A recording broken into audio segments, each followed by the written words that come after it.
Hey, Elon here. Can you hear me? Yes, I can. Yes, I can. Okay. Hey, Elon.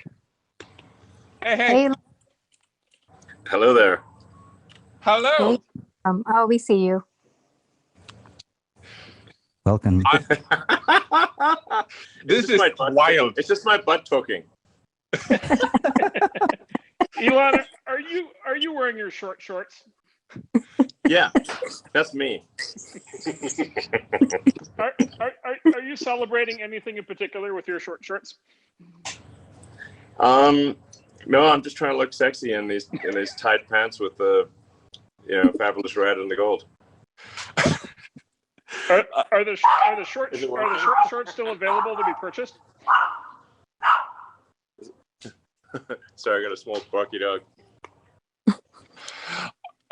Elon, I think you might have broken. I'm not sure about the internet, but definitely Clubhouse. This room is easily the biggest room the app has had, and you're just putting all sorts of pressure on it. This is amazing. This is a true historic moment.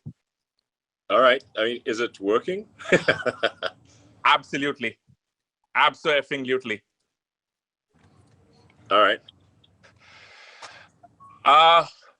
All right, we're going to just give it a minute because we promised we'd start at 10 p.m. and I think a few more people are going to try and trickle in, and then we're going to we'll get going for what should be probably a historic first ever time for you on Clubhouse. It's going to be amazing. So just give it 30 seconds and we'll get going.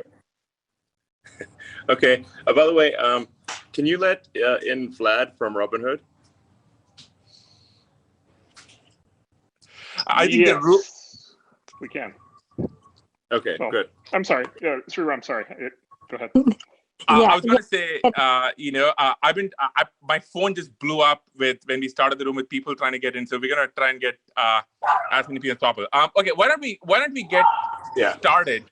Okay. First of all, everyone, thank you for joining us for what is really a historic episode. I will come to our very, very special guest in a second. But just to quickly introduce the rest of the room, we have Gary Tan, of Initialized Capital. We have my significantly better other half, Aarti Ramamurthy, whom Elon you have met when you took us on a tour of SpaceX. We have Steven Sinofsky of ex-Microsoft fame, and we have the one and only Mark Andreessen. But to introduce our special guest, and this person truly needs some introduction, the founder of Tesla, SpaceX, The Boring Company, Neuralink, PayPal, and I'm sure there's a bunch more. Elon Musk, welcome to Clubhouse. Thank you. Glad to be here. Thank you. Okay, Aarti, I think you're first. This is awesome. Yeah. So Elon, again, welcome. This is really fun. We've been waiting all day. This is the longest wait to 10 p.m. because we just couldn't wait to get this going. I hope this is as much fun by the end of it for you as it is for us. First question from me is when are we going to get to Mars? Well, I think we'll get to, when will we get the first people to Mars? I think we have a decent shot of doing that in about, I'd say I call it 5 years, something like that. So Earth and Mars sync up every 26 months. That's when we're in it's roughly the same quadrant of the solar system, and where we can do an interplanetary transfer. And so we had one about 6 months ago, so about a year and a half, there'll be another one. So figure, I don't know, 5.5 years. 5.5 years. So what does it take from here to that point? Like, what are the milestones you think for us to get to, 5 years out, we are landing on Mars? Well, we've got to make a Starship fly, get to go to orbit and back repeatedly. Mm-hmm. I mean, the essential elements are you need a fully reusable, you need a fully and rapidly reusable orbital rocket. This is the holy grail of rocketry. So no one has ever succeeded in creating a fully reusable rocket. And it can't just be fully reusable, it needs to be rapidly reusable, so it doesn't take several months of refurbishment between flights. It needs to be much like aircraft, where the cost of an air flight is the biggest component of that is fuel. You can't just be throwing rockets away every time. Right. And then you need to have orbital refilling, so where you can send the ship up to orbit, then send another ship up, dock with a transfer propellant, so that you can load up to being almost full with propellant, and then go to Mars. If you've got a large, fully and rapidly reusable rocket with orbital refilling that uses high efficiency, low cost propellant, then you can go to Mars. And then one last thing is, on Mars, you need local propellant production. So you take CO2 out of the atmosphere, combine it with water ice, H2O, to create CH4, methane, and oxygen. And if you have those elements, life can become multiplanetary, and we can have a self-sustaining city on Mars, which I think is one of the most important things we could possibly do for ensuring the long-term existence of consciousness. Yeah, I think, that makes sense. Sorry, sure, I'm go for it. Yeah, Elon, you've spoken about this often, which is, expanding the scope of consciousness and how it is tied to multiplanetary life. Could you explain what that means for you and why that matters to you? Sure. Well, so originally I had sort of kind of an existential crisis when I was a kid, trying to figure out what's the meaning of life, why are we here, what's the point of it all, is it all meaningless? I got quite depressed, actually, and sad about it, and then the thing that kind of broke me out of it was reading Douglas Adams's Hitchhiker's Guide to the Galaxy, where he essentially pointed out that the universe is the answer, and really the hard part is figuring out what questions to ask about the answer that is the universe. So, yeah, exactly. He was trying to make fun of the fact that the answer is the easy part, but the questions are the hard part. So, in order for us to gain a better understanding of what questions to ask, or to understand what it's all about, we have to increase the scope and scale of consciousness, so that we're better able to figure out which questions to ask and answer them. So the longer, the broader in scope, larger in scale that consciousness is, the more likely we are to be able to answer these questions and figure out what the heck's going on. Why are we here? To answer the fundamental questions. And I think there's arguably a great filter that we face with, will we become a multi-planet species or not? We'd be surprised if out there in our galaxy and others that there are a whole bunch of dead one-planet civilizations that prospered for a while. They might have prospered for millions of years, but then gradually the civilization collapsed for reasons external or internal, and that was that. All civilizations go through an arc where they grow up in technology complexity, but then they don't keep going up. Over time they decline, they fall. And this has happened, obviously, if you're a student of history, with many civilizations in the past. You can look at ancient Egypt. 5,000 years ago, there was the Great Pyramid of Giza, but then the people living there forgot how to build pyramids after a while, and then they forgot how to read hieroglyphics. There's obviously, Gibbon's famous book about the decline and fall of the Roman Empire, and how they had advanced technology in terms of roads, aqueducts, plumbing, and so forth, and then people forgot about it. The ancient Sumerians, Babylonians, all these things they've all gone through a similar arc, which suggests that most likely we will go through such an arc ourselves, and we'll be arguably less resilient to recovery because of globalization. So I think for the first time in the 4.5 billion year history of Earth, it has been possible to extend life beyond Earth and make life multiplanetary. And this window of opportunity may be open for a long time. I hope it is, or it may be open for a short time. And I think it would be wise for us to assume that it's open for a short time. I'm an optimist, not a pessimist, but you have to say, there's some chance it's only open for a short time, and we should take advantage of this brief window of opening where we can transport life to make life multiplanetary, and humanity is essentially the agent of life in this process. And I think we almost have an obligation to ensure that the creatures of Earth continue, even if there is a calamity on Earth, which, as I said, could be man-made or it could be some natural calamity. As if you look at the fossil record, there are many mass extinctions. Yeah, I think all of that makes sense, and I think we've talked about this before. I think one other question I have is, when we get there, we have to set up the whole society. We have to set up civilization there. How will the whole thing work in your mind? Like, everything from what does it mean to have internet connection in Mars, all the way to like governments and rules and laws and everything. Yeah, I think all those things need to happen, just as they happen in the U.S. and happen in every country.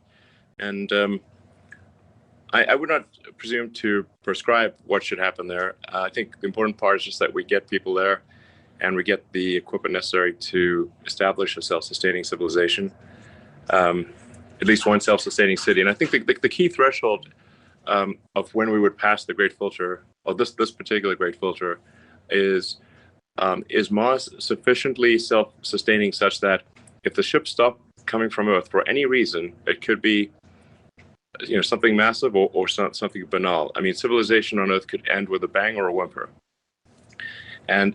But either way, if the ships stop coming from Mars, does Mars die out or not? And Mars only has to be missing one little ingredient, like the equivalent of vitamin C, and it will survive for a while, but it will not. But it will eventually die out. So it's kind of getting a city on Mars to pass that critical threshold where it is self-sustaining. And are we able to do that before some calamity or a gradual decline in civilization occurs that prevents the ships from going there?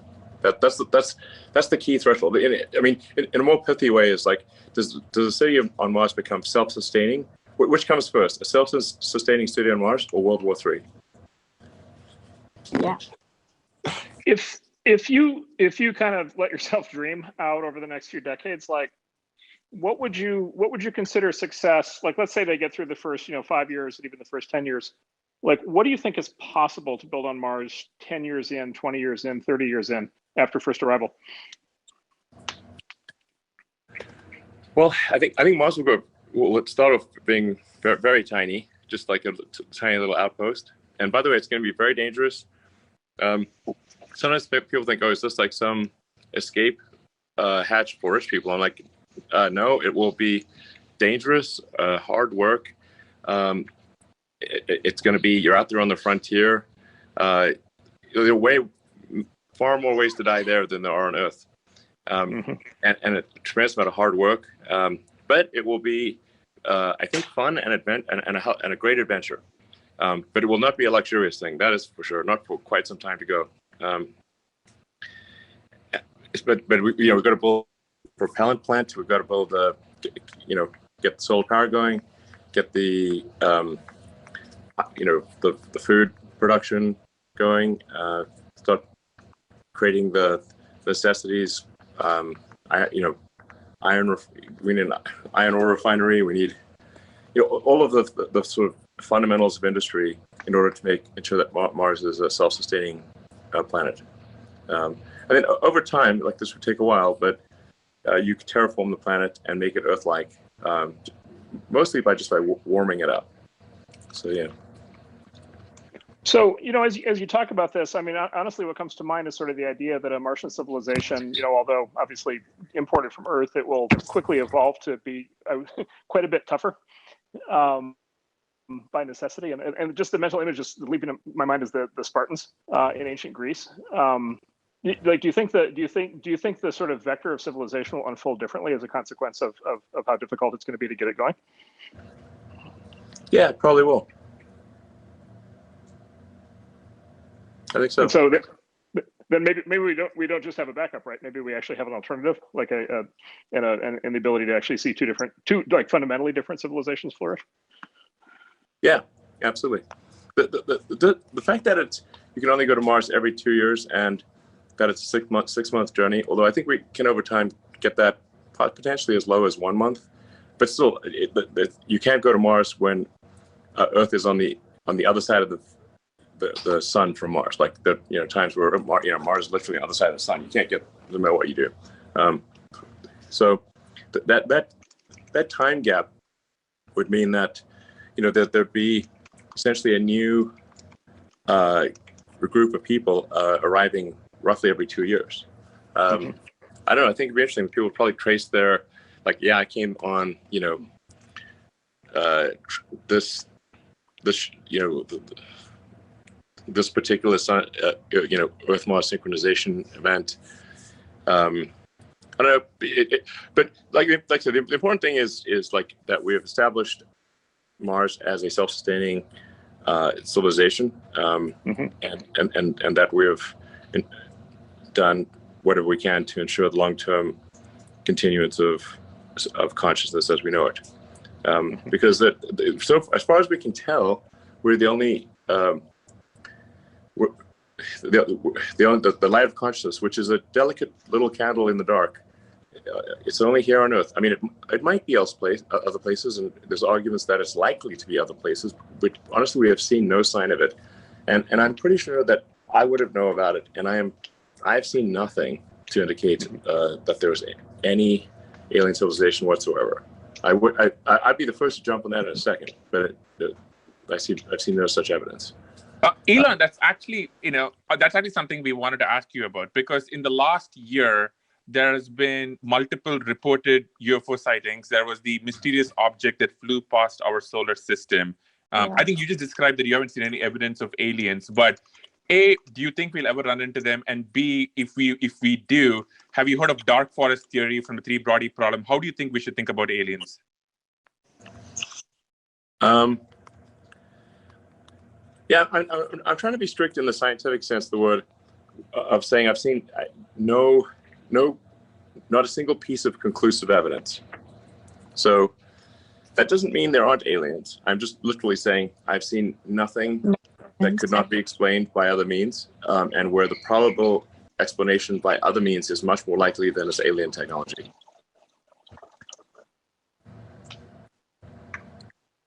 So, and for people that say like there are sightings of aliens, I'm like, listen, man, the resolution of the picture needs to be at least like 7-Eleven ATM good, okay? I mean, we can't have that fuzzy Loch Ness monster bullshit, It's like, come on, we've got like, was that like a 500 megapixel camera? What are you talking about? Where do you even find that thing? It's got to be at least like iPhone 6 level or something. I don't know. Can I ask one more Mars question? Sure. If that's okay for you. So, Elon, you famously have a pile of really beautiful kids. I know you care about them a great deal, as all parents do. What would your response be if they start coming to you when they turn 18 or 22 and they say, Dad, we're now that you've landed us on Mars and there's a colony forming, like I really want to go? Yeah, I think if we're talking about, say, the third or fourth set of landings on Mars, I think that'd probably be I'd be okay with that. Although I've polled them so far and none of them say they want to go, so they may change their minds, but currently they're not chomping at the bit to go to Mars. Okay. Interesting. Elon, okay. So I think for folks who may not know this, I think we originally met over Twitter, and it's just safe to say, and I want to move on from Mars to memes. It is safe to say that you might be the master of the memes. And in fact, you had a quote, "Who controls the memes controls the universe." Could you just explain what you meant by that and how you became this person? Well, it's a play on words from Dune. Who controls the spice controls the universe. And then if memes are spice, then it's memes. There's a little bit of truth to it in that, like how do you what is it that influences the zeitgeist? Like how do things become interesting to people? And memes like actually kind of a complex form of communication that's that like a picture says 1,000 words and maybe a meme says 10,000 words. It's a complex picture with a bunch of meaning in it, and it can be it's aspirationally funny, So, it's, I don't know. I love memes. I think they can be very insightful. Throughout history, I think the symbolism in general has powerfully affected people. So, yeah. How did you get so good at them? I mean, I remember following you many years ago. Going from that to your sea shanties meme, or any one of the memes, and some of it may not be safe for work here. How did you get so good We're at told that Why do we have watch, to be safe for work? You don't have to be safe for work. This doesn't work. I don't know.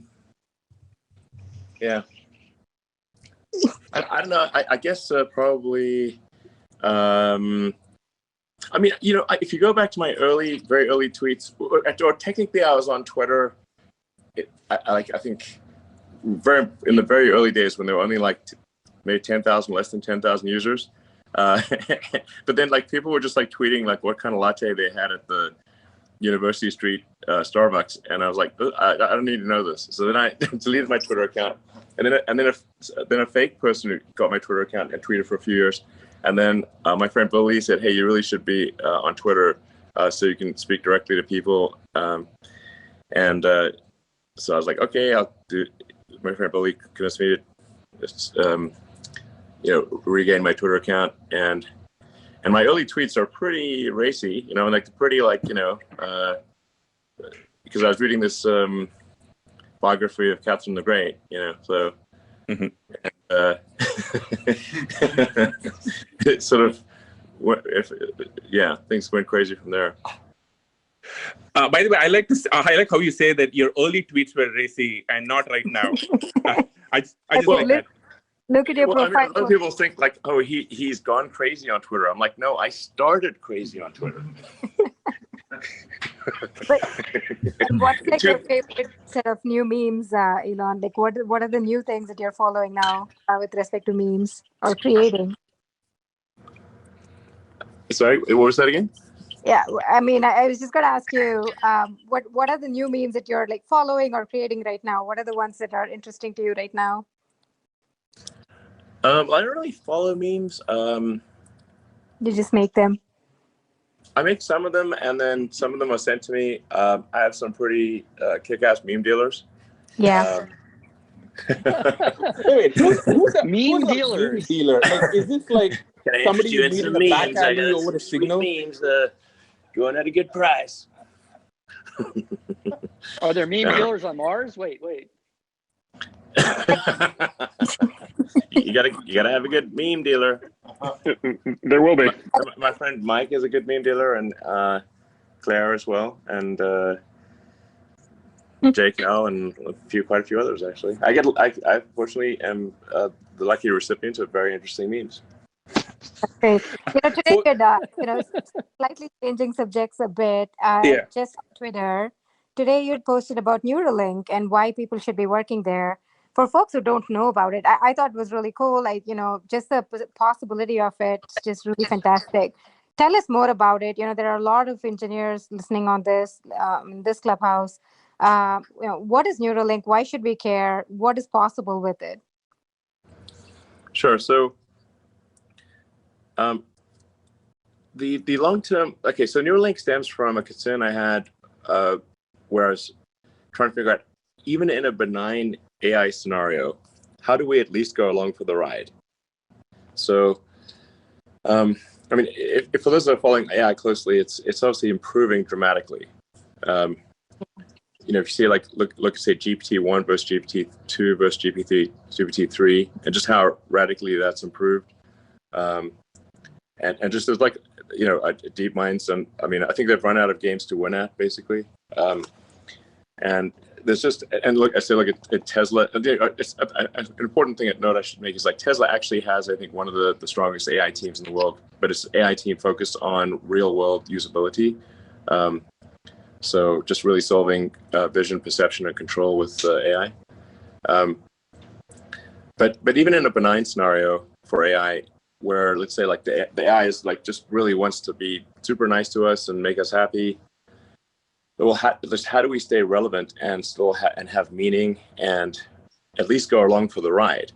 That's in the good scenario, and then in terms of avoiding the bad scenario, to the degree we can couple collective human will to the outcome of artificial intelligence and what's developed in that way, I think that'll probably be a better scenario than if we're unable to effectively couple collective human will to that outcome.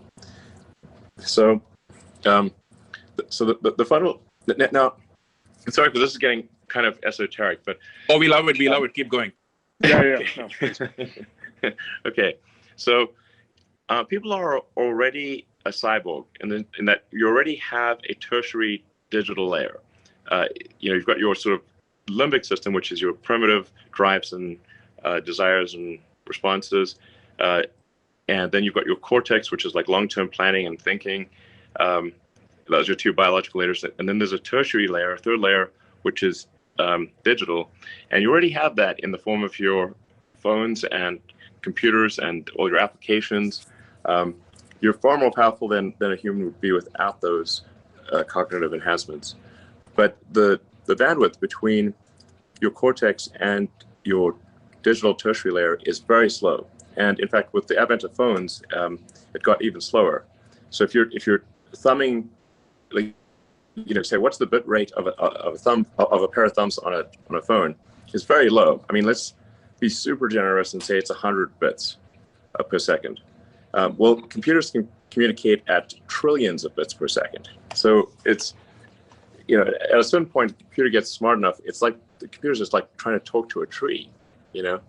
Trees do sort of talk, but they talk so slow that we don't notice. So we need to improve the bandwidth, and with a direct neural interface, we can improve the bandwidth between your cortex and your digital tertiary layer by many orders of magnitude. I'd say probably at least 1,000, or maybe 10,000 or more. And we could also spend a lot more time thinking about interesting things, as opposed to taking complex thought structures, compressing them down into words, which is also, again, a very low bit rate, and then having someone else receive those words, decompress them, and then send words back at you. So a huge amount of our brain power is spent in compression, decompression, and we could be instead spending it on deeper concepts. And so if you had a neural link, if two people had a neural link, you could do conceptual telepathy, where you have a complex series of concepts, and you could just transfer them directly, uncompressed, to the other person. This would massively improve the quality of communication and the speed of it. So, and there are other sort of pretty wild things that could be done. Like you could probably save state in the brain, and so if you were to die, your state could be returned either in the form of another human body or a robot body. I mean, this is getting like really, into weird sci-fi stuff here.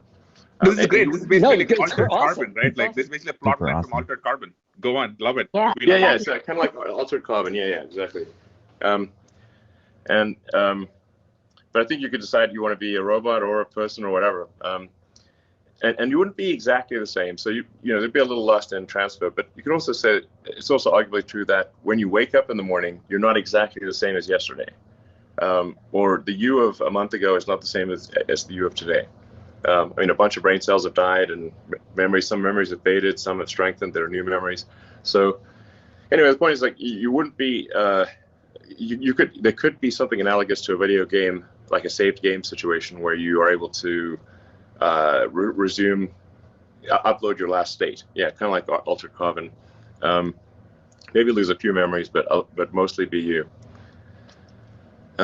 So now that's the long-term stuff. In the short term, for Neuralink, the idea would really just be to address brain injuries or spinal injuries, and make up for whatever lost capacity somebody has with an implanted chip. So the first thing that we're going after is a wireless implanted chip that would enable someone who's a quadriplegic or tetraplegic to control a computer or mouse or their phone or really any device just by thinking. And this obviously would be a massive enabler, make life way easier for them. There have been sort of primitive versions of this device, one done with like wires sticking out of your head, but it doesn't work all the time, and you can't take it home with you. So just having, basically, you think, like, in simplistic terms, I'd say it's sort of like a Fitbit in your skull with tiny wires that go to your brain. So Fitbit in your skull with tiny wires. So if somebody who's listening is good at designing like Fitbits, Apple Watches, phones, computers of various kinds, then actually they would be a great fit for Neuralink. So yeah, we'll probably be releasing some new videos showing progress maybe in a month or so, and because we already got like a monkey with a wireless implant in their skull and the tiny wires, who can play video games using his mind. And he's totally really, that's amazing. He looks totally normal and happy. So it does not look like an unhappy monkey. And you can't even see where the neural implant was put in, except for that he's got like a slight like dark mohawk. But other than that, slight one, just a small. Yeah, it doesn't look. He's not uncomfortable, and he doesn't look weird. So we're oh, and I was like when the USDA person came through and inspected our facilities, our monkey facilities, she said it was like the nicest monkey facilities she's ever seen in her entire career. Just FYI. We went the extra mile for the monkeys. as long as you didn't make them play Cyberpunk. that would be a hell of a trip for a monkey. But one of the things we're trying to figure out is like, can we have the monkeys play mind pong with each other? That would be pretty cool. I have to say the pig demo was really fantastic. That was really cool. Thanks. Yeah. Well, it's a great team at Neuralink and making good progress. And like I said, I want to be clear. Like, the early applications will really just be for people who've had a serious brain injury, like where it's like the value of the implant would be enormous, because obviously the early implants will come with some non-trivial risk, and so it's got to be like, okay, does the good far outweigh the bad, and then that would be a candidate for some of the initial surgeries with full disclosure of like these little risks and everything. And one of the things we're really paying close attention to is the ability to remove the implant. So it's not like if somebody doesn't want it or it's not working, we can take it out and then we can reimplant another one. So we've tested implantation, removal, and reimplantation, and it works great. Sorry, Mark. Switching top. Yeah, please. So switching topics. So Elon, as I mentioned kids earlier, as it turns out, I have a very bright and inquisitive 5-year-old who is crawling all over everything and trying to figure everything out and learning as much as he can as fast as he can. Like, what, with everything that we know now and kind of all the modern tools that we have, like, what's the best way to think about educating a 5-year-old in today's world? Sorry, the best way to educate a 5-year-old? Yeah, educate a 5-year-old and then think about kind of his education over the course of the next, 5 or 10 years. Like, what kind of program ideally should you think a kid should be on?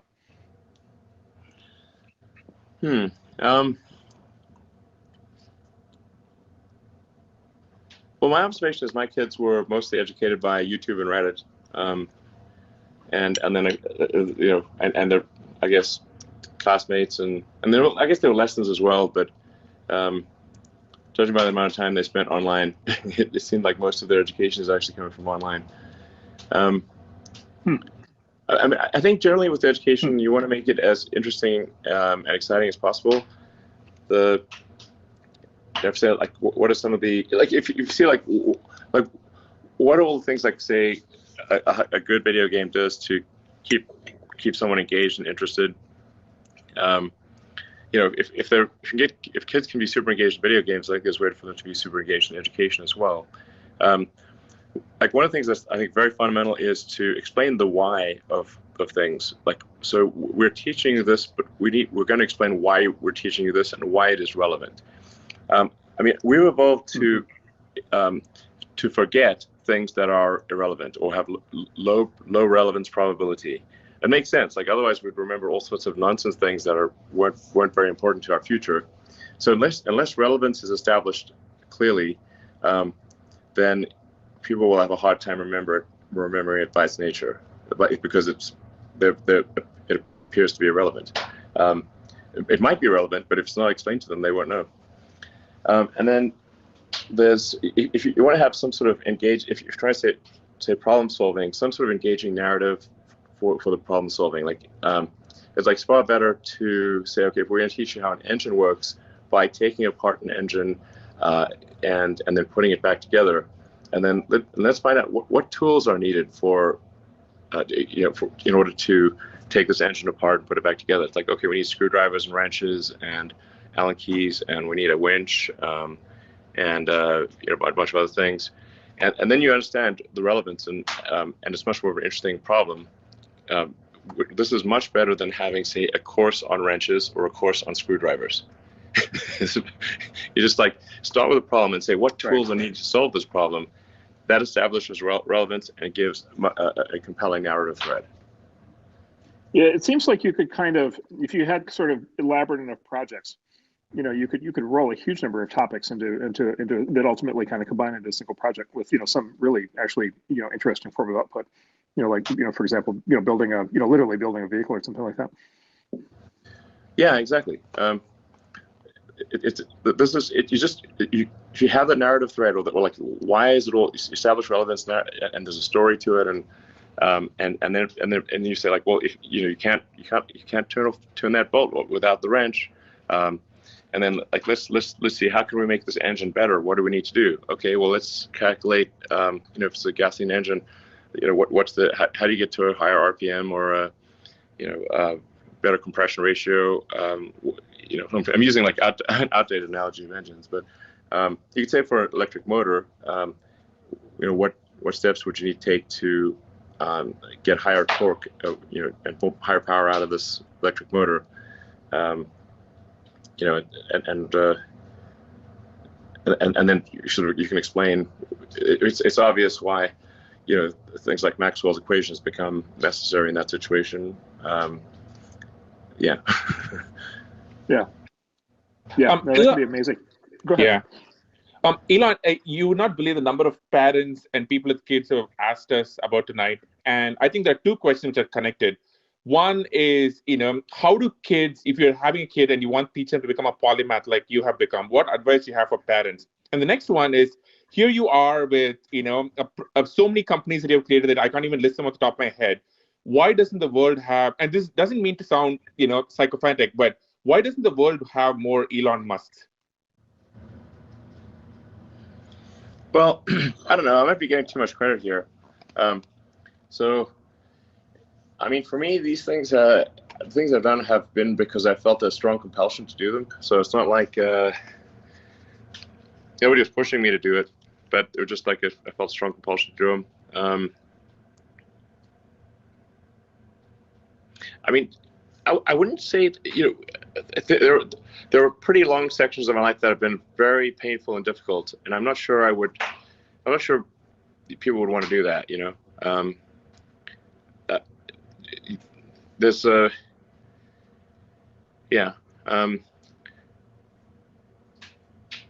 if somebody wants to be me or do the things I've done, they should.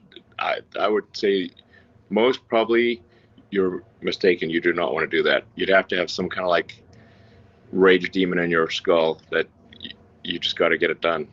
It's like when people ask me like, what encouraging words do you have for entrepreneurs who want to do a startup? And my response is, if you need encouraging words, don't do a startup. Oh. I quote my friend Bill Lee, doing a startup is like eating glass and staring into the abyss. Yep. For a long time. Yep. Yep.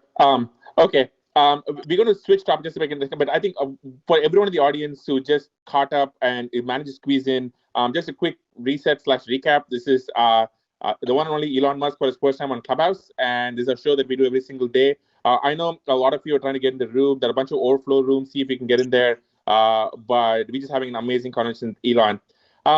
Elon, okay. This is something you've joked about, but I'm kind of curious to get your, maybe serious answer to this, which is all things cryptocurrency and Bitcoin. You famously just changed your Twitter bio to just the Bitcoin logo and the word Bitcoin this week. What do you think of cryptocurrency? What do you think of Bitcoin? What do you think of other, cryptocurrencies? We'd love to get your take on the entire thing. Well, yeah, I got to watch what I say here because some of these things can really move the market.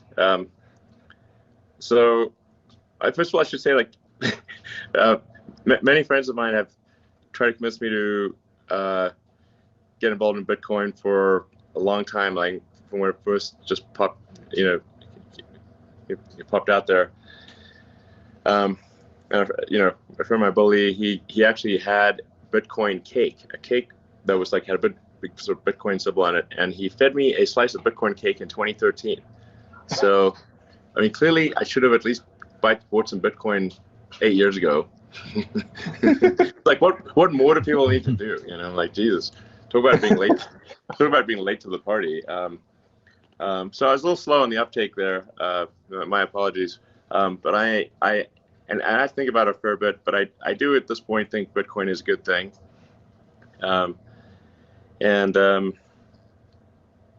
So I am a supporter of Bitcoin. Like I said, I'm late to the party, but I'm a supporter of Bitcoin. And I think Bitcoin is really on the verge of getting broad acceptance by sort of the conventional finance people, So,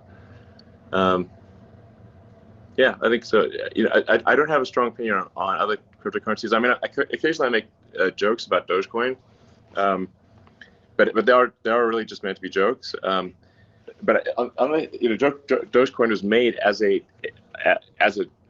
joke to make fun of cryptocurrencies, obviously. But fate loves irony, and often, as a friend of mine says, the most ironic outcome is the most likely, or as I like to say, the most entertaining outcome is often the most likely, and arguably the most entertaining outcome and the most ironic outcome would be that Dogecoin becomes the currency of Earth in the future. Awesome. Oh my God. Elon, when you tweeted me this afternoon, I will say my tweet replies have been overwhelmed by probably a zillion different cryptocurrency coins. But yeah. And by the way, you might remember the infamous time when your replies were filled with cryptocurrency bots on Twitter. Oh my God. It was insane. Yeah. That was actually how Elon and I actually wound up meeting, because that was a very painful time. Okay. Yeah. In fact, and then I made a joke about Bitcoin, and my account got locked. Yeah. I had to actually try and convince some folks that was actually the real Elon Musk and try and get his account unblocked. Yeah. Okay, so I want to bring us back to one of your companies. We actually have a Tesla Model S sitting outside our house right now. It carries us and our 2-year-old baby around, and we love it. Would love to just get your take on where you see you just have a refresh of the Model S coming out. I just saw the review for it. Where do you just see the future for Tesla, and especially when it comes to all things battery technology and self-driving? Those two topics I think a lot of people are very interested in. Okay, so you're asking me about the future of batteries and self-driving? More like actually, where do you see Tesla over the next few years?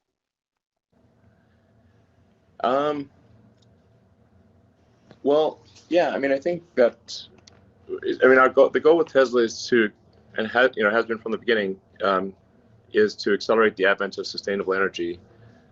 So in order to do that, we've got to make a lot of cars. We've got to make them increasingly affordable. And our rough target is we want to be able to eventually make 20 million cars a year. And the reason for that is there's 2 billion active cars and trucks on the road, and figure if you're not really moving the needle unless you're changing 1% of the existing fleet. And so that's roughly how we came up with 20 million cars and trucks per year. That's very important to accelerate the advent of sustainable energy. And then, of course, we've got stationary battery packs and solar, which is making a lot of progress on that front.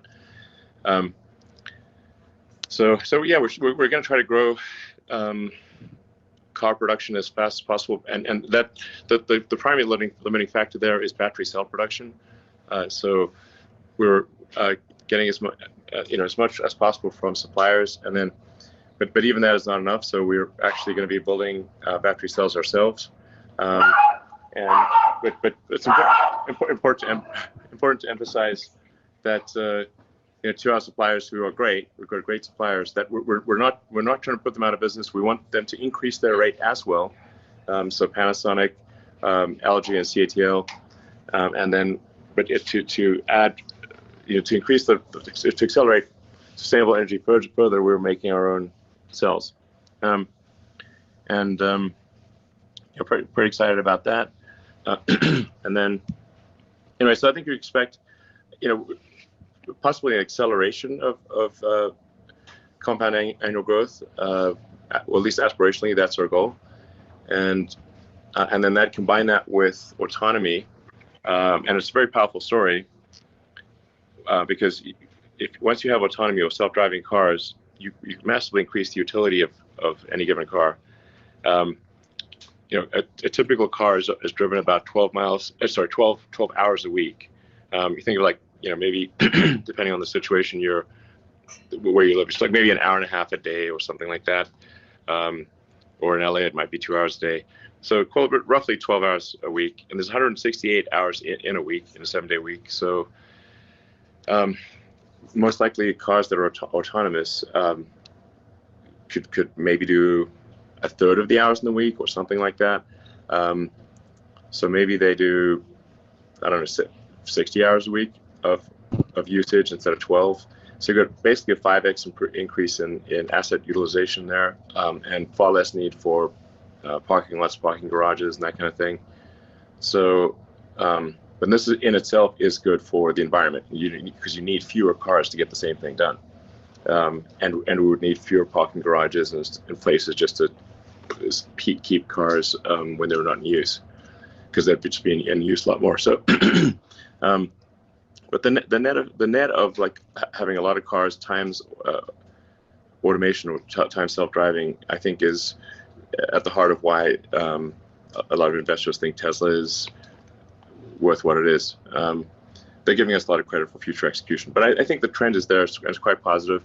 And I'd like to once again say, if anyone is interested in practical AI, AI that where the rubber hits the road, please join Tesla's Autopilot/AI team. I think people don't quite appreciate that Tesla has some of the most advanced AI in the world, both on the software side and on the hardware side.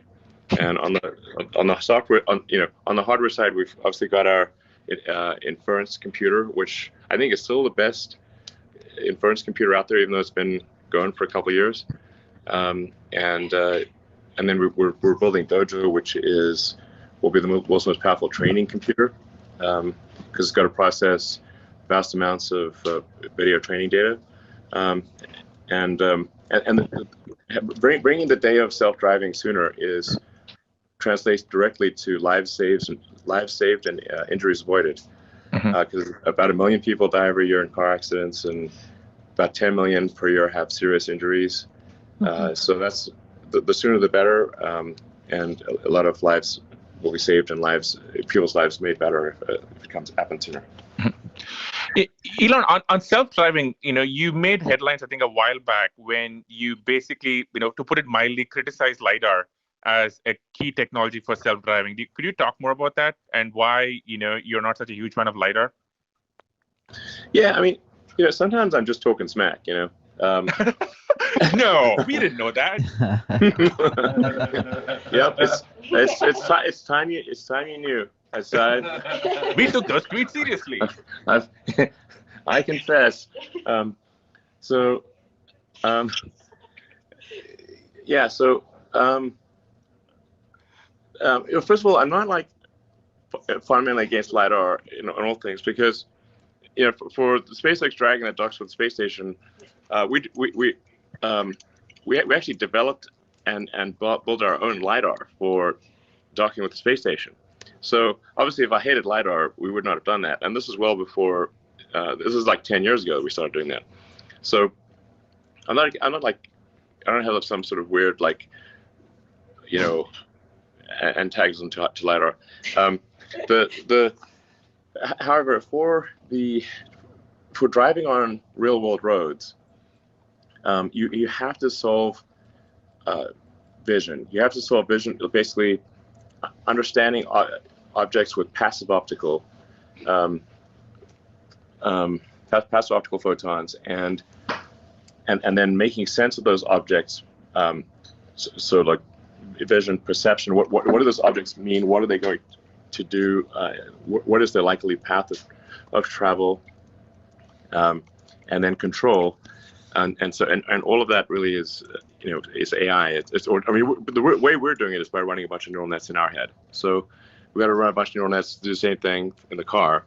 And at the point at which you've solved passive optical, and this is better passive optical than a human has, because you've got 8 cameras, 3 of which point directly forward, 2 that are diagonally forward, and 2 that are diagonally rear, and 1 rear. So the way we do it right now is we have all 8 cameras synchronized with, so you've got 8 frames collected simultaneously, and we're moving towards, and have in fact mostly moved towards video training. So you've got 8 surround cameras. It's like kind of a surreal thing to see, because people look, really, people have 2 eyes, but kind of like really more like 1 eye, because the 2 eyes kind of combine. But anyway, the neural net it needs to move to full video training, video inference, surround video training, surround video inference, and then it will be superhuman, no question about it. There's just, because people don't have eyes in the back of their head. Like you basically have, effectively a human, for all intents and purposes, it's like having 1 camera on a slow gimbal, and that is often distracted, and maybe sort of drunk, or change the radio, or they fall asleep, or there's all sorts of things that go wrong. There's no question that you can be superhuman with just cameras. And I think if one is going to go with sort of active photon generation, I would recommend something in the occlusion penetrating wavelengths. So like radar, at sort of roughly 4 millimeter radar or something like that would be better if you're going to really delve into the arena of active photon generation. Wow. Okay. That's amazing. Okay. Also, I love how deep you got into that. It was super, super fun. All right. I'm going to switch topic just a bit. I would say it's safe to say a lot of people are very interested in how you work. And you often, for example, describe yourself as an engineer. So walk us through, it's Monday morning, you wake up. What does a typical work day in the life of Elon look like? I guess I wake up and see if there are any emergencies on text or email, and often there are. I mean, a ton of what I deal with is not actually fun or interesting. It's like chores.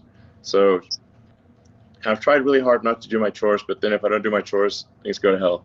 So, oh man, you have to do your chores. So, yeah, it's kind basically, I'm a bit relieved that Elon Musk basically has the same schedule as the rest of us. We all hate chores, and you do too. And it's kind of, there's something just really relieving just hearing you say that. Yeah. I mean, that's pretty much how it goes these days. I do enjoy the in-person meetings more than email. In fact, I think I'm getting like a slight like negative like limbic reaction to email. It's killing me. Texts are way better to deal with, and then in-person meetings are much better. Even Zoom meetings or whatever, they're still better than email. Anything's better than email, frankly. So anyway, I'll have a bunch of meetings. I'll write email or write text, especially if it's like an email to the group, like saying, hey, I think we need to change direction and do the following things. And let me know if you think otherwise, but otherwise we've got to do these things and get our act together in this area or that area. And then, yeah, a bunch of meetings. Most of my meetings are engineering and design. But of course we have to deal with finance and, sales and other things. And, the things that are necessary for a company to function. And then there's this quite a lot of context switching. Somebody sent me the meme of like, fear is not the mind killer, context switching is the mind killer, which I totally agree with. Context switching is a real bear. So just try to basically try to do less context switching. So maybe focus on one thing for an hour and then another thing for another hour. It's really hard to context switch between SpaceX and Tesla and all the things that are going on at SpaceX and Tesla, and then Neuralink, Boring Company, which fortunately pretty low bandwidth. They don't take a high level of CPU load because they're smaller, and there's their personal stuff and of course memes. Got to. That's important. How to schedule them in. Like, where's my meme? We're expecting a meme by now. You're calling up your meme dealer for your hit of memes. I love it. Exactly. Elon, earlier last year I spoke to Mark about how he spends his time, and Mark talked about, when he was younger, he used to have large blocks of open time on his calendar, and I think a lot of well-known founders have large blocks of open time versus scheduled time. Now you are unique because you have multiple companies you're running. You're also much more of an engineer than traditional CEOs. What does your calendar look like? Are you allocated 30 minutes back to back? You have a lot of open space. How do you handle it? I do not have a lot of open space. It's generally back-to-back meetings, and it's insane. I mean, my days are like insane torrents of information. I mean, sometimes people if you want to like audit what I do for a day, it's insane. I don't recommend it.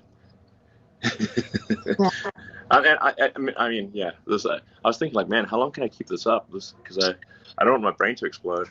And it's like the meetings that are scheduled are not like nice to have meetings. They're like, this meeting is essential. Like, okay, it's pretty intense. I was thinking like maybe I should like at some point like take a week off or something, clear my mind. Or like, I know there's like a bunch of people like writing books on Tesla and SpaceX, for example. Like it's pretty hard for them to get it right because they just weren't there.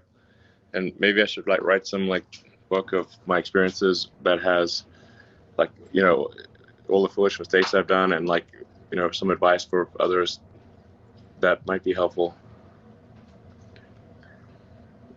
I think so. A book, a documentary. I think, I remember once hearing about how do you still sleep on the floor of your factory? I remember you used to at one point in time.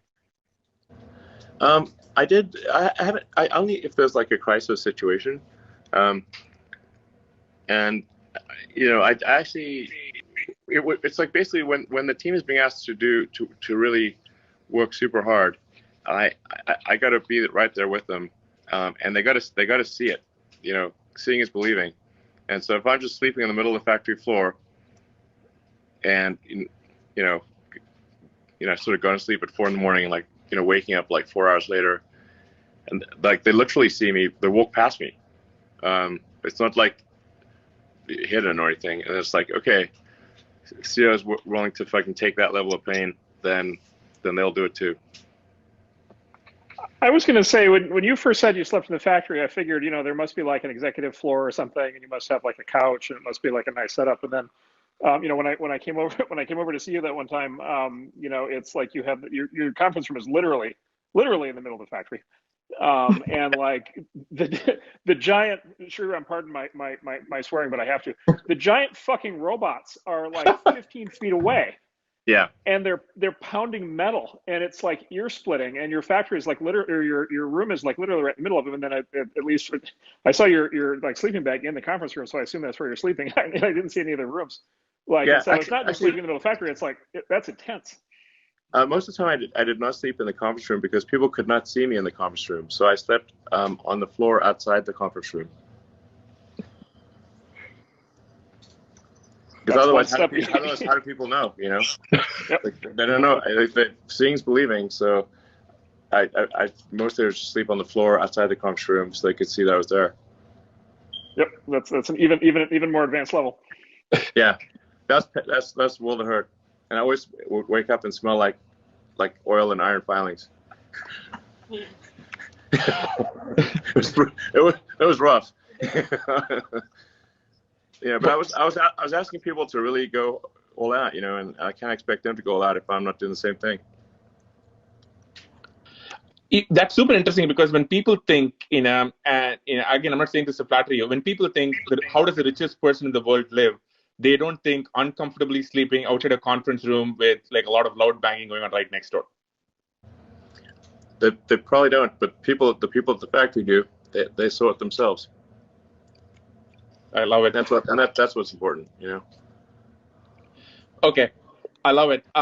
Okay, switching topic just a little bit. I think a lot of people, okay, you have your hands full with SpaceX and Tesla, and the Boring Company and Neuralink.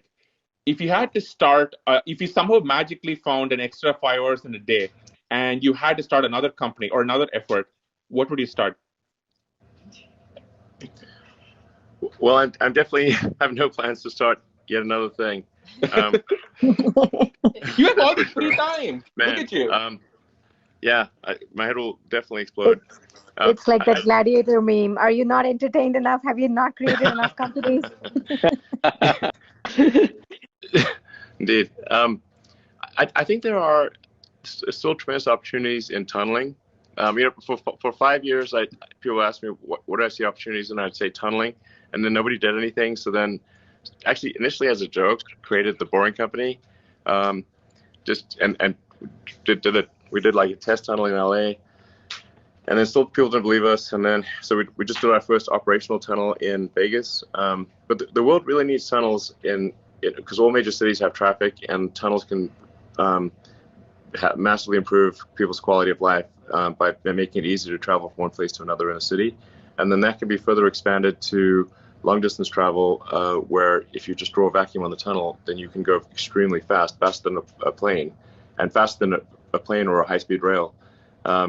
So I'd really still recommend, can someone else say, please start a tunneling company? That'd be great. Then there's RNA or mRNA, basically synthetic viruses, which is we've seen put to good effect with BioNTech and Moderna. But I think people don't quite appreciate that what's actually going on is the digitization of medicine. So it's where you can just literally, create an RNA or DNA sequence like a computer program, and then encapsulate that in a you have to multiply it many millions of times, billions of times, and encapsulate that in a lipid shell so it looks like a tasty treat for your cells, and you can literally do anything. This is absolutely the future of medicine. When I say it, you could probably figure out how to turn someone into a literal butterfly. Okay, your cells are biological computers. They execute just like a sort of an old school computer where you'd feed it like you'd feed it a tape, or a punch card. That's you feed your cells, which are tiny biological computers, this punch card, and they will do whatever that punch card says. So that was probably a big eye opener for 2020 of like just the understanding the potential of RNA. and then just super randomly, Tesla actually is making a fairly advanced RNA sort of microfab or something where for currently for CureVac, but we're open to making it for other companies as well. Wait. I don't think I'm not sure I understand this. Why is Tesla making an RNA fab?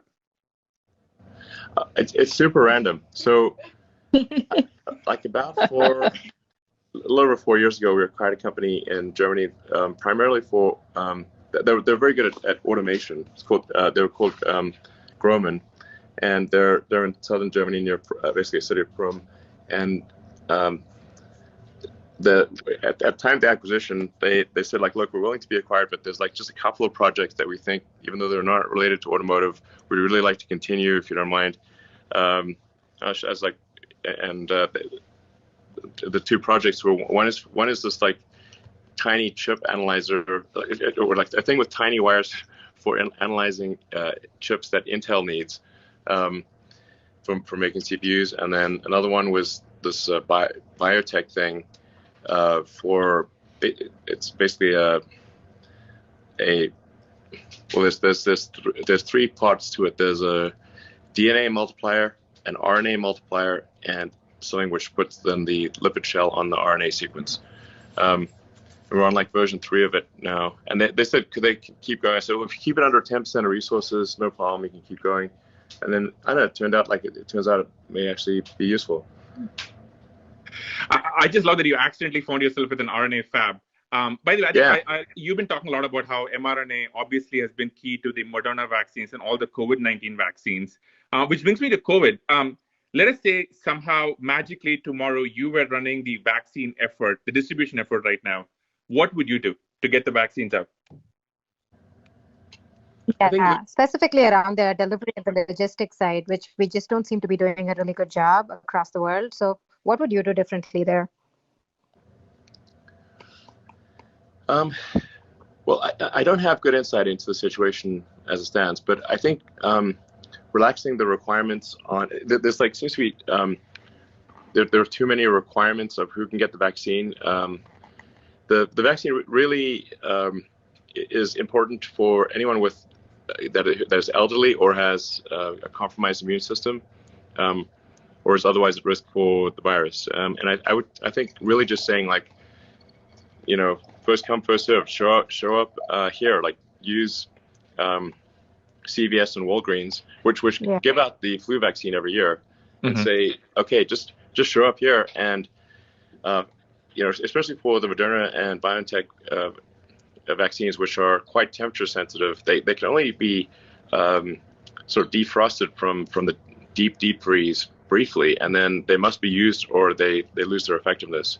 This is because my understanding is the RNA because the RNA sequences they use are not stable. Those sequences want to revert to something else. Because they're not stable, they must be frozen at a very low temperature, or they will simply want to revert to a lower energy state RNA sequence. That's my understanding of it. So just like instead of worrying about like this, is the exact right person going to get the vaccine? Like just accept that maybe some people who shouldn't get the vaccine will get it, but we will still get a hell of a lot more vaccines out there. And let's not worry about the details here. Let's just get it to as many people as possible, as quickly as possible.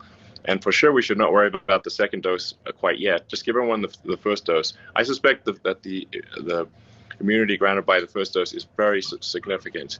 And we got, you know, that third dose, the second dose is like I think 3 or 4 weeks later. So we've got plenty of time to think about the second dose. Just worry about the first dose and first come, first served, and don't worry about like accidentally giving the damn thing to someone who maybe didn't deserve it. That will happen a little bit. So that's my recommendation on that front. We are going to be there is going to be an avalanche of vaccine coming. I think the U.S. may have ordered something like 900 million doses stepwise. And the combination of there's going to be we were going to have so much COVID vaccine. I guarantee you it will be thrown away later this year.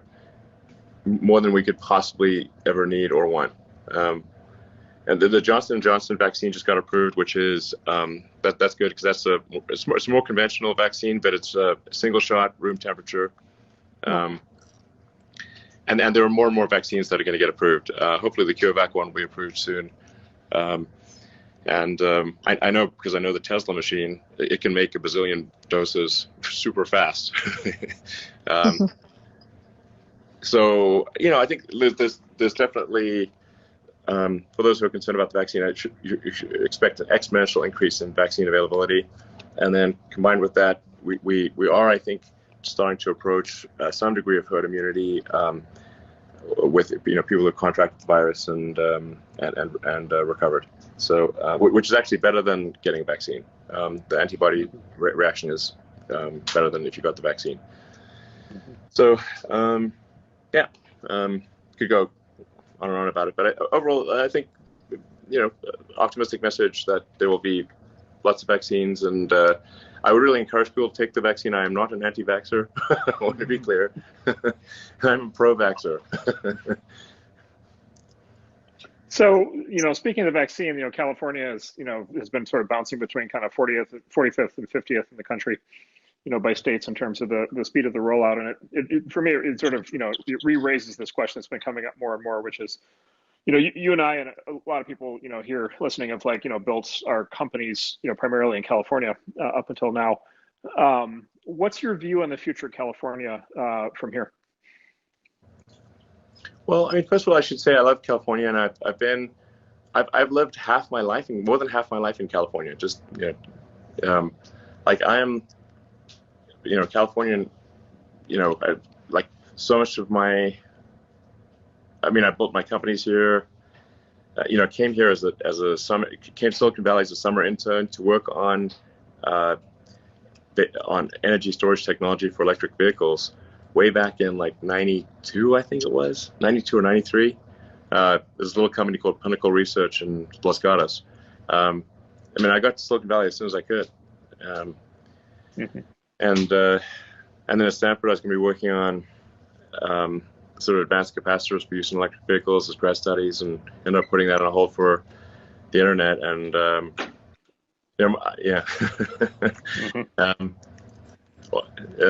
try to get a job at Netscape, by the way. So I have heard that story indirectly. I would actually like for you to tell it so that I can learn what mistake I made. Okay, well, first of all, I wouldn't say I did a very good job of trying to get a job at Netscape, but I was convinced that the internet would be the future. Essentially, the humanity communicated by osmosis until then, but with the internet, it would be like humanity acquiring a nervous system and becoming much more of a superorganism. And so I was like, okay, well, I could do a PhD at Stanford on sort of advanced capacitors for use in electric vehicles, which may or may not be successful. I could get the PhD, but would it be useful or not? Uncertain. Or I could be part of building the internet, which was so it's either do the PhD and watch the internet get built right in front of me, or put grad studies on hold and try to help build the internet in some way. And you're basically the only internet company. So I sent my resume, and I was like, didn't get any feedback. And then I tried hanging out in the lobby, but I was too shy to speak to anyone. And I was like, man, what a charlatan I am sitting in this lobby. Oh, wow. And then I just started writing software myself because I was like, okay, well, I'll just write software myself. And I actually wrote the first maps and directions on the internet. I'm not sure how many people are aware of that, but the first maps, directions, yellow pages, and white pages. I wrote it personally. It's just me and my computer. And when we started our first company, we only had one computer. So the website only worked during the day because I was coding at night, and then the server ran during the day. So that was quite an adventure, that's for sure. Yeah. So I just want to let you know that the next time you show up at one of my companies and hang out in the lobby for an internship, you're going to get an internship. Wow, thanks, man. Yeah. But only if you get the stuff running 24/7. Like you can't slack off at night. Yeah, you have to keep it running. Yeah, no sleeping outside the conf rooms. That's not okay. Yeah. We will provide you with not just one but two computers. Nice. Okay. I want to wrap up with some light questions for you, which I think a lot of people are curious in. What are you watching on TV? What are you reading right now? Well, I just finished watching The Last Kingdom, which I think is a great piece of mostly accurate historical drama. There's Cobra Kai, which is if you grew up in it's so good. It's so good. It's such a sick burn, that show. My goodness. I mean, they just like turn the knife constantly.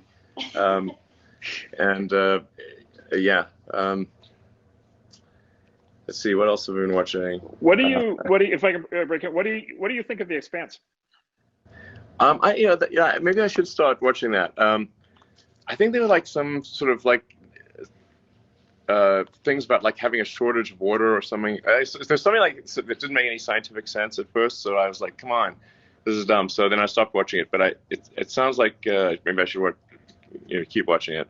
I need to watch something on the treadmill, otherwise I won't work out because I hate working out. Yeah, I think you'll find. I mean, I think season 4 now. I think you'll find it's apparently. I think you'll know more than I will, but the sort of most accurate representation of what actual like interplanetary travel would be like. Once it's sort of made routine. And by the way, the politics that flow, right? And so it sort of sets up a three-way battle between basically Earth and Mars, and then the asteroid belt, and kind of gets into all the. But it's entirely possible in the future. I would say that would be a good outcome because it means that humanity's actually made it out there, as long as they don't annihilate each other. Besides the Expanse, I mean, what do you recommend? Oh, have you seen? I think I've got one for. Oh, I just got to bring one up. Devs, spelled DEVS. Devs. Yes. If you have not seen Devs, Dev is definitely the show for you. And I will not say any more, but you will enjoy it. All right, Devs. A game that's pretty good is Mythic Quest. Yes. Yes. Amazing. Oh my God, my favorite. Best Apple TV show. Yeah, that's a good one. Did you see the Ravens Banquet, the most recent one? Yeah, it's great.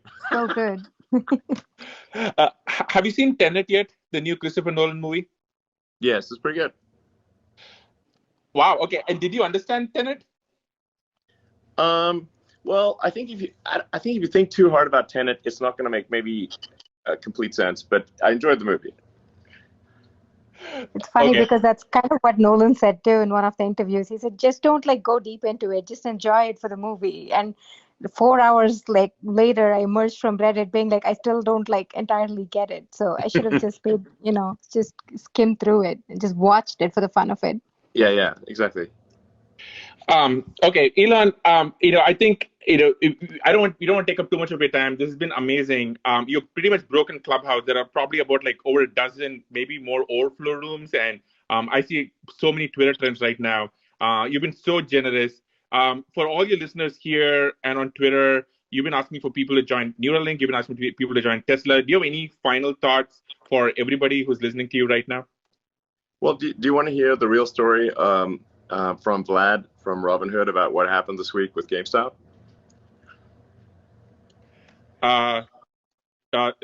Sure, go for it. Okay, you need to let him somehow click on a button so he can talk. All right, let me figure this out.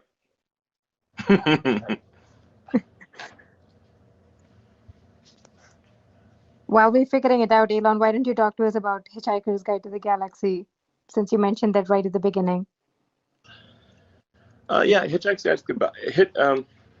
Guide to the Galaxy by Douglas Adams is in fact a book of philosophy disguised as a silly humor book. And if you read it from the standpoint of, wow, this is an interesting book of philosophy, it's quite insightful. As mentioned, he really hits on the point of the answer is easy once you can properly formulate the question. I like the fact that the ship is powered by infinite improbability. It's called the Heart of Gold. Yeah. Yeah, it's um, he makes fun of bureaucracy. In fact, Earth essentially gets destroyed by a sort of clerical error or by the or, I mean, essentially, well, not even clerical error. They basically decide that they need to have an interstellar highway, and that Earth's in the way, and so they post the fact that Earth needs to get destroyed for this interstellar highway. But of course, it's posted on an alien bulletin board that no one on Earth can access, and so then they're surprised when people on Earth are unhappy about this. It's like, it was posted on the board. What do you mean? We're like, what board? Some of the things in Doug Sadler's book, like the Babel fish, where you put the fish in your ear that automatically translates, we kind of have that already. So yeah, I mean, the future is coming fast. Elon, okay. Vlad, can you hear us? Vlad the Stock Impaler. Hey guys, thanks for inviting me up. It's good to hang with all of you. All right, Vlad. What really happened? Give us the inside scoop. All right. Well, I was actually hoping that you would invite me up for the Fermi paradox part, because this has been a very surreal weekend and week for me. One of the really great things is all the people coming out of the woodwork to offer support for the company, offer advice. So I got introduced today, and actually I should say I just randomly downloaded Clubhouse a couple of days ago just to see what it was all about. So this is my first time literally using the app. But yeah, I got introduced to your friend Antonio, Elon, who had some good advice for me, and then introduced me to you. You had some great advice, and then I figured, I heard about this Clubhouse, and this has got to be part of the simulation. So I just thought, why not? So here I am. So I'm actually an adherent to the simulation hypothesis. All right. Well, spill the beans, man. What happened last week? Why do you stop people? Why couldn't people buy the GameStop shares? The people demand an answer, and they want to know the details and the truth. Yep. Okay, so let me start by giving a little bit of background. So I'm the chief executive of Robinhood. Robinhood is actually a. Just go on. I'll go through this quickly. Don't worry. This is important. It's actually a couple of companies. So there's an introducing broker dealer called Robinhood Financial, and that basically is the app that you know and love. It processes trades. You're a customer of Robinhood Financial. Then there's a clearing broker dealer, Robinhood Securities, that clears and settles the trades. And then we have Robinhood Crypto, which is our crypto business. All of these are kind of different entities that are differently operated. So basically Wednesday of last week, we just had, unprecedented volume, unprecedented load on the system. A lot of these, so-called meme stocks were, going viral on social media, and people were joining Robinhood, and there was a lot of net buy activity on them, as you guys all know. And Robinhood at this time, I think, was #1 on the iOS App Store, and pretty close, if not #1 on Google Play as well. So just unprecedented activity. And so Thursday morning, right? So I'm sleeping, but at 3:30 a.m. Pacific, our operations team receives a file from the NSCC, which is the National Securities Clearing Corporation. So basically, as a broker, as a clearing broker, and this is where Robinhood Securities comes in, we have to put up money to the NSCC based on some factors, including things like the volatility of the trading activity, concentration into certain securities, and this is the equities business. So it's based on stock trading and not options trading or anything else. So they gave us a file with a deposit, and the request was around $3 billion. which is, about an order of magnitude more than what it typically is, right? So no, why was that so high? Like, this seems like it sounds like this is an unprecedented increase in demand for capital. What formula did they use to calculate that? Well, yeah, and just to give context, Robinhood up until that point has raised, a little bit, around $2 billion in total venture capital up until now. So it's a big number. Like $3 billion is a large number, right? So basically the details are, we don't have the full details. It's a little bit of an opaque formula, but there's a component called the VAR of it, which is value at risk. And that's based on kind of some fairly quantitative things, although it's not fully transparent. So there are ways to reverse engineer it, but it's not kind of publicly shared. And then there's a special component, which is discretionary. So that kind of acts as a multiplier. And basically discretionary meaning like it's just their opinion.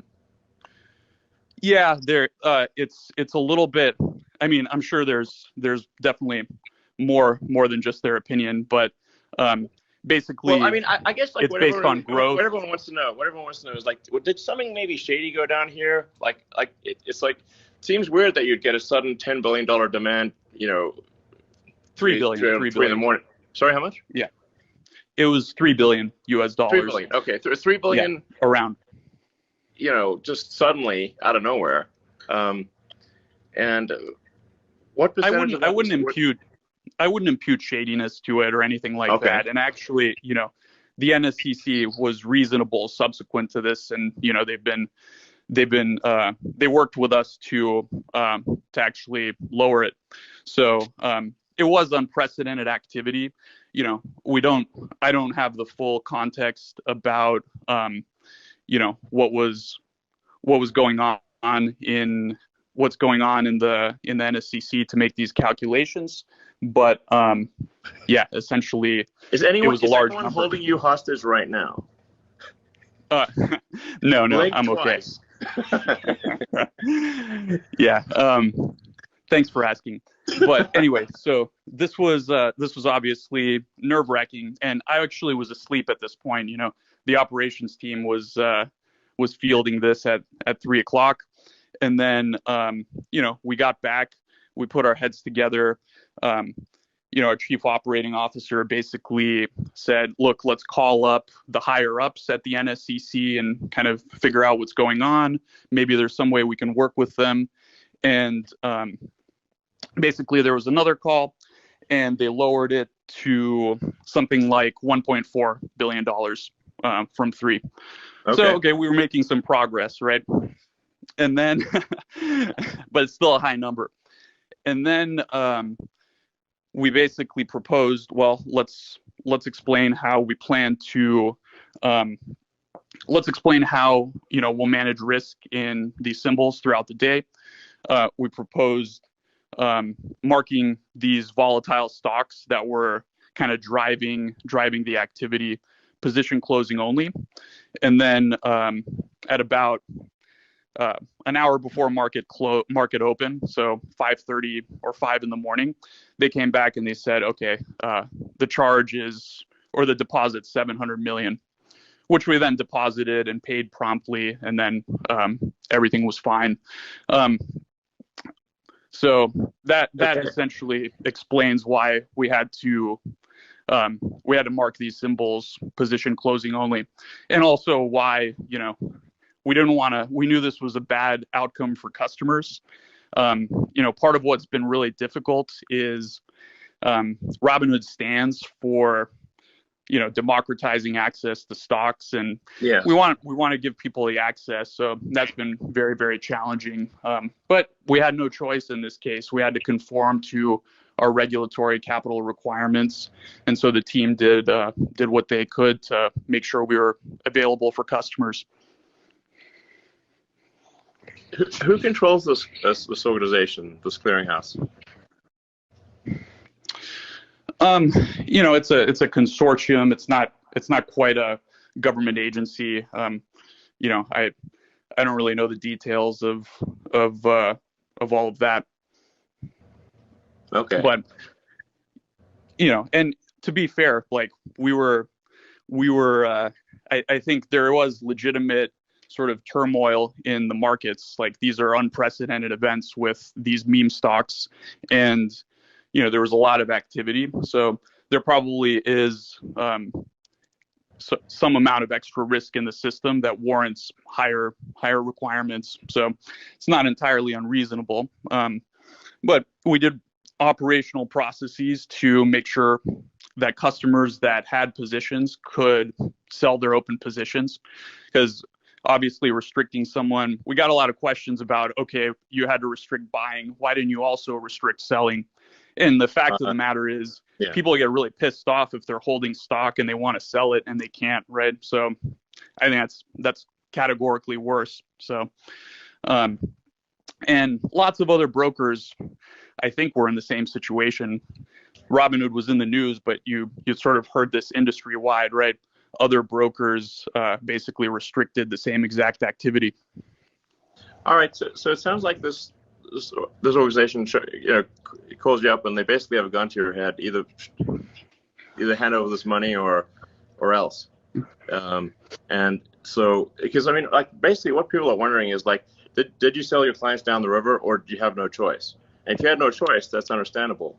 But then, we got to find out why you had no choice, and who are these people that are saying you have no choice?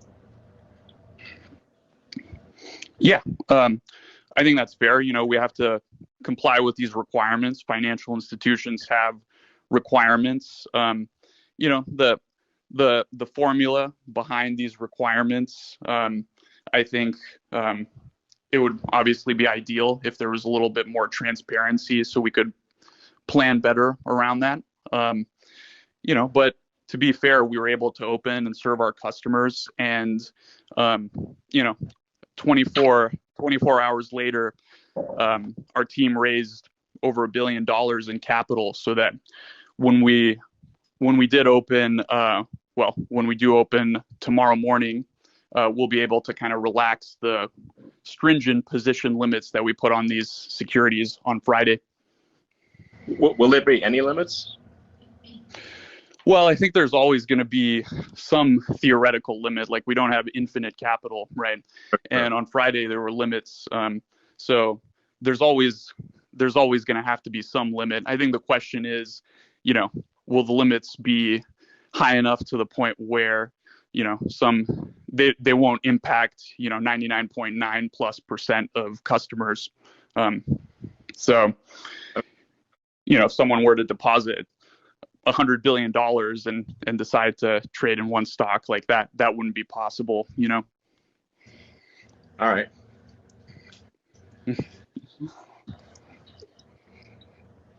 All right. Well, I guess people really just want to know, if you had no choice, then you had no choice. It's gun to the head situation. And, then that's understandable. But then whoever put that gun to your head should, be willing to answer to the public. Yeah, listen, and I know there's processes. This is unprecedented times, and to be fair to those guys, they've been reasonable. So I think the one thing that is maybe not clear to people is Robinhood's a participant in the financial system, so we have to work with all of these counterparties. So we do get a lot of questions about, why do you work with market makers? Why do you work with clearing houses? Vertically integrating and getting, it's hard enough to build introducing a clearing broker dealer. Not too many people have done that, but the financial system that allows customers to trade shares is sort of a complex web of multiple parties, and it's hard to. I think everyone says, oh, it could be better, it could be improved. It's just the necessity of trading equities in the U.S. that you have to do all these things. I mean, to what degree are you beholden to Citadel? I mean, like basically, if Citadel's unhappy, then what happens? Yeah, so that, there was a rumor that Citadel or other market makers kind of pressured us into doing this, and that's just false, right? Market makers execute our trades. They execute trades of every broker dealer. This was a clearinghouse. This was a clearinghouse decision, and it was just based on the capital requirements. So, from our perspective, Citadel and other market makers weren't involved in that. But wouldn't they have a strong say in who got put in charge of that organization, since it's an industry consortium, not a government consortium, or not a government regulatory agency? I don't have any reason to believe that. I think that's just like, then you're getting into kind of the conspiracy theories a little bit. So I just have no reason to believe that that's the case, Okay. All right. Well, I guess we'll see what happens with future actions. Hopefully that was insightful, or at least a little bit entertaining. Are you not entertained?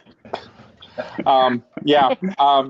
Okay. Well, I don't know what to say. First of all, Vlad, thank you so much for jumping on. I know it's pretty late, and thank you so much. Deeply, I deeply appreciate it, and I'm sure everyone in the audience here and watching elsewhere deeply appreciate it. So thank you so much. We really appreciate this. I'm going to wrap this up. Elon, what can I say? Thank you so much. I hope you had a fun time for your first time on Clubhouse. Did you have fun? Yeah, it's great. This is awesome. I didn't even know it existed a week ago, so it seems cool. Awesome. So would you come back? Yeah. All right.